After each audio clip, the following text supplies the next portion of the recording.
Hello gamers and collectors, it's your boy Kentman bringing you another fantastic JRPG and fan service content video for you. And today we're going to be going over a bunch of different gaming news articles that I felt didn't really serve its own individual video that I just wanted to talk about. You may find it interesting, you may not, but hey, it's something that we could just talk about. So let's jump into it. Who's he? Hitman! He's not important! Okay. The first news I kind of want to talk about is briefly about Magic the Gathering. Now, I don't know anything about Magic the Gathering or play the game or going to pretend like I know anything about Magic. However, I do know about Final Fantasy, and these cards that's going to be coming into Magic the Gathering is really cool. I don't know who the first person is, but I know it's a Riff from Final Fantasy 6. You got Lightning from Final Fantasy 13. You got this cute Moogle, given a Moogle Mel from Final Fantasy 14, technically, but you know, Moogles are in every Final Fantasy, but like the Moogle Mel specifically was from 14. And then you have Sephiroth doing the deed. You know what he's doing. This card is sick as hell though. This is probably my favorite one, being Final Fantasy 7, and Final Fantasy 7 being my favorite game in the franchise and favorite game of all time. But also, and then you have Tidus and Yuna kissing in that romantic Final Fantasy 10 scene with them kissing under the water, and the art looks fantastic, and it only makes me want our own Final Fantasy TCG with art like this. Now, I know there is a Final Fantasy TCG out already, but they don't use art like this. If they had art like this, I would go broke. I would go broke more than Pokemon, because I always thought Final Fantasy had some of the best character art in like for a long time, in history. And I feels like if they use this type of art for their own TCG, they could make a killing. But I just wanted to bring attention to it. I think it's pretty cool. I don't know when this comes out, honestly. I really don't. I just saw it and I wanted to talk about it, and that's pretty much it. Apparently, it's going to be set that will come out on June 13th, 2025. So for Magic the Gathering fans and Final Fantasy fans, you have something very special to come up. I am so stupid. I was reading the artist name of the art and not actually Kafka. I'm stupid. I'm so stupid. This is Kafka, and then of course Lightning, the Moogle, and then Sephiroth and Tidus and Yuna. I'm just dumb that I read this part and was like, oh yeah, that's who the name is. Now that's the freaking artist, not actually Kafka. I'm stupid. I do know he's from Final Fantasy 6. He's the main villain. He's not my Kafka from Honkai Star Rail, but you know, he is a Kafka nonetheless. Next, we're going to talk about another Final Fantasy 7 theme, but concept art for the wall market cloud dresses. And I just like seeing stuff like this. I like seeing the ideas and the potential of what the game could have looked like for the potential game. And I would love for them in the future to release a remake art mythology or something like that. Once the trilogy is all done and over, I would love to see more concept arts of what they were thinking of changing the outfits or what they were planning for the outfits and stuff, and just art and characters that just got left out, and just all of that I would love to see in an actual game. This was shown on Twitter, but we're on here on Silicornia. I think that's how you say it. But regardless, is that this is looking really cool, and I like seeing stuff like this. You know, Cloud, I think this is one of Cloud's best dresses he will ever have. And it's sad that we don't get to see it in Rebirth, because it would have been nice to see. But either way, really cool. I wanted to show that it's really nice concept art, and I would love to see more of like Tifa and Aerith and Sephiroth and Barrett and all these other things when they were transferring the game to remake and then Rebirth, and then just for so forth and so forth. I would just like to see all of that. I would love to have something like that. And it probably already exists for like the collector's edition, but I would like for it to be a separate thing once the trilogy is like done and over. So I would like to see that. Moving into some Halo 2 news, something I was never expecting to talk about in 2024, but the E3 2003 demo coming to Halo Master Chief Collection for PC as a Steam Workshop mod on November 9th? What are you saying to me? I remember years ago playing Halo 2 for the first time. I was at my friend's house and we stayed up all night playing this game. And like, it was one of those moments where we were playing the game and having so much fun. And we were kids, so it was a weekend and you know, we're eating pizza and junk food and all this stuff. And then we like went to sleep because we were feeling tired. Because it was like, I think at that time for a young kid, it was like 10 o'clock, 11 o'clock. And that's late for a kid like me at that time. And we went to sleep and then we couldn't fall asleep because we kept thinking about Halo 2. So we like instantly looked at each other. It's like, you want to play some more Halo 2? I was like, yeah, I want to play some more Halo 2, bro. Oh my God, this game, the campaign for Halo 2 will probably always be my favorite, and it's my favorite in the entire series. The opening line of like Master Chief saying, I want to return their package to the you know, the Descendant or whatever they were called, the enemies. I haven't played Halo in a long time, so forgive me if I don't remember everything, but man, it was a magical time. And pretty much this sums up of people remembering where they were when Halo 2 came out, and like, you know, the Banshees, and man, Halo 2 was something amazing and special, and it seems like it's coming back in full strides. Mostly the 2003 demo, which I didn't even know that was a thing.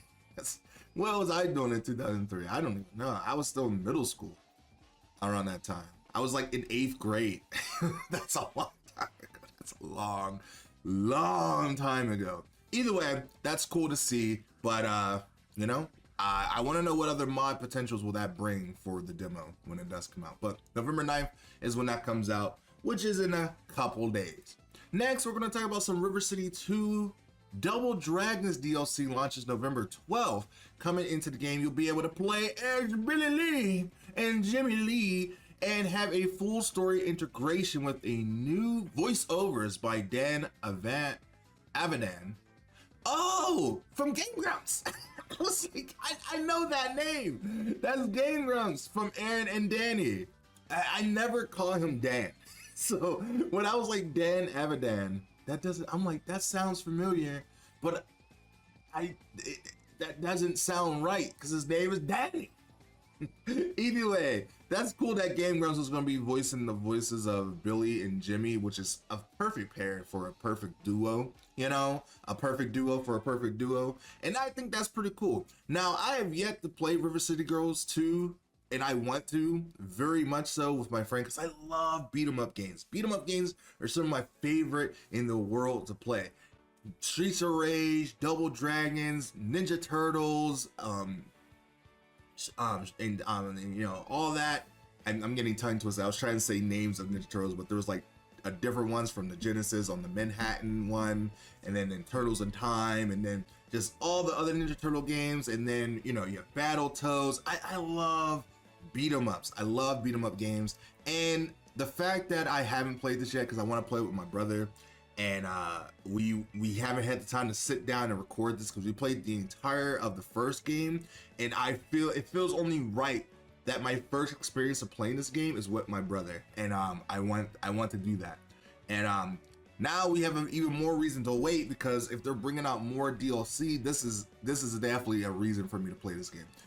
River City Girls 2 is on all platforms, and if you haven't played the first one, definitely do so. It's such a great fun time. It acts like a beat 'em up, but it's almost like an RPG as well because you have different moves and a skill tree and all these other different moves that you can do and perform, and it has really good voice acting, and the story is really cool, and I really love the River City Girls franchise, so I'm looking forward to seeing them. Double Dragons in River City Girls?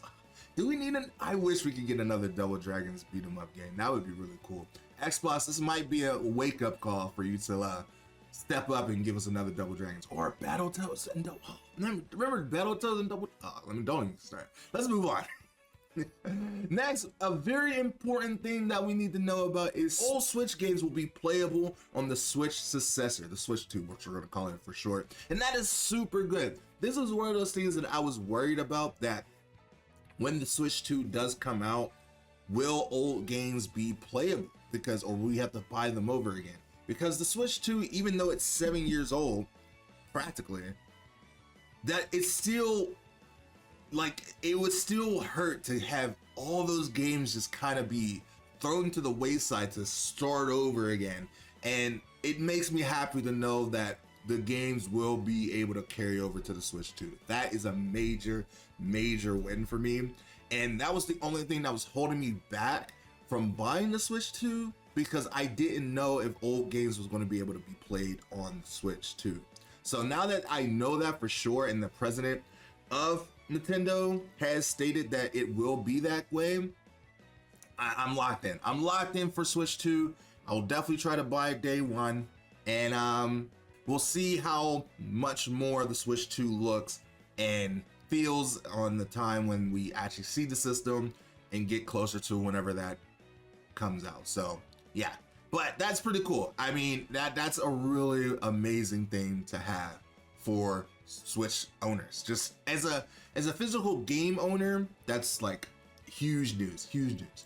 Next, we got an original story for Fairy Tail 2 for this, talking about Kana in the game, which is really cool that Kana is going to get some love, because I do love Kana from Fairy Tail, and because of, you know, Lucy and Urza and Natsu and Gray and Julia and Wendy, some of the other Fairy Tail characters kind of gets undershadowed by the more popular characters, and I'm glad that there's going to be some original stories, to even a sentence to play the game after you beat this story, to play the game even more. And I love that. I love extra content. You can never be mad at extra content in an RPG, especially not for me. And after you beat the main story, you'll be able to play this game, this original story. I keep trying to say game.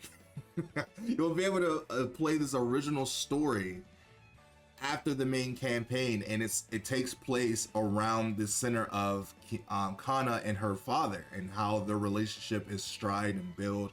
And I think that's just really cool. I think that is really, really cool, because Kana is sexy. She's a drunker, but she's a cute drunker, and I think this is going to be very emotional. I cannot wait. I'm going to be doing a whole video for Fairy Tail 1 very soon in the next couple of weeks. I'm working on the project right now. As I stated in my games I want to play for November, I want to revisit Fairy Tail 1 because I really loved that game, and it was a really fun game. And I'm very looking forward to Fairy Tail 2 when it comes out. I don't think I'll get the collector's edition, because there is a collector's edition out right now. Fairy Tail 2's collector's edition is now available for pre-order. It's going to be sold on NIS America's website, just like Atelier Yume will be. And it's called the Guild Box, and it comes with a bunch of cool stuff. You get a key art, new original art from Natsu. You got these Shikichi boards from 3 different versions of special arts. You have this Fairy Tail Weekly, or Sorcerer Weekly, but technically Fairy Tail Weekly because there's all Fairy Tail girls on there. You got Lucy, Urza, my favorite girl, my girl, and then Mary Jane on the cover, and it looks really cool. And you know, it's actually a pretty good sized collector's edition. Now, the price, on the other hand, is, you know, something that I don't particularly care for. However, it's not the worst collector's edition price. It is a very high collector's edition for the amount of stuff that you're getting. That's for the Switch, and the PS5 is pretty much the same price. But like, I don't know, do what you will. I don't know if I'll get the collector's edition, but I'll probably just buy the base game. Some parts of me is like, I kind of want the collector's edition just as a collector and just as a collector edition fan, but I feels like I don't need this. I really don't need it. But I want it, but I don't need it. But either way, I wanted to just bring it up because if people didn't know about it and they wanted to look into it, you have it right here, and you can, you know, buy it if you want to. If you wanted to go to NIS America and get it. But again, I'm really looking forward to Fairy Tail 2 when it does come out. I don't know if it will live up to the expectations of the first game, but so far from what they have been showing, it looks like it's going to approve everything they did in the first game and more some, and I'm really looking forward to it. But yeah, that is it for Fairy Tail. Moving into the next game that is a big highlight on my radar right now is Maid Cafe Electric Street. It comes out on PC November 18th, and it's kind of like a diner dash RPG simulation where you take the role of 4 different maids. That's very cute, very, very cute. And as you know, I love maids. That's why I have this favorite girl here as my favorite waifu, because I love maids. And one of the most particular things about this game in particular is that you're trying to bring up this Fuma Cafe as a new manager as you try to make your way through these different relationships with these new girls. You have Shiro here, you got Miyu, you got Aiza, which is probably gonna be my favorite girl. She has a little cute top hat, she has twin drills, blue hair, I love blue hair, and maids, you know, so. And then you have Honoka, who is also very cute, has glasses, has long ponytail, purple hair, very kawaii and everything. And I really like the appeal of this game. It kind of has that like pixelated Stardew Valley kind of feel. It looks like a visual novel, but kind of like Coffee Talk 2 and Coffee Talk and those series of games. And I can see the appeal of this game. And for the most part, I might actually get it. I might actually end up getting it on PC, trying it out, playing it, and seeing it. I mean, for $18.99, I feels like there's no reason for me to have to try it out. So I feels like I would actually really enjoy it. It does seem like it's going to come out on consoles, is in development.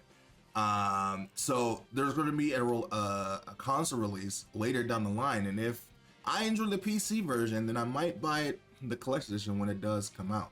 The game, okay, we already talked about that. I just want to see if there's any other notable notions that we should talk about for this.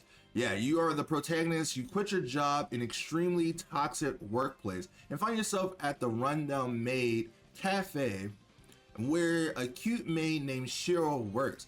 At first, you only agreed to become the new manager because it conveniently met all your urgent needs. But soon, the colorful maids Miyu, Feina, and Honoka join in, and as you spend time with them and meet the people of Electric Street, both of you in the cafe will gradually liven up once more. And I'm really looking forward to that. A simple dating cafe slice of life game sounds a lot of fun, and I'm looking forward to it. Either way, that is out there, and I can't wait to actually play that. The last thing we're going to be talking about is Phantom Brave Lost Hero. This game comes out January 30th, and I'm looking forward to it a lot. This is a sequel to the long awaited sequel of Phantom Brave, the Phantom Brave series, and I'm looking forward to playing this. And apparently there's going to be an update for an after story where you get to meet 6 different characters from This America's properties. You got Rhapsody here, and then you're going to have the Saga characters popping in, and it looks really cool. That is going to be a lot of fun. I don't want to read too much into it because I guess there's not really much to be spoiled on. I mean, I guess they're kind of spoiling it a little bit. I feels like this would have been a nice, happy surprise to see in the game while playing it. But you know, you got Pyria here, and then you know you got Parlaka is going to show up, and then you have Akasi. I think that's how you say that. Either way, I probably butchered that. I'm so sorry. I'm so sorry to people that got upset for that.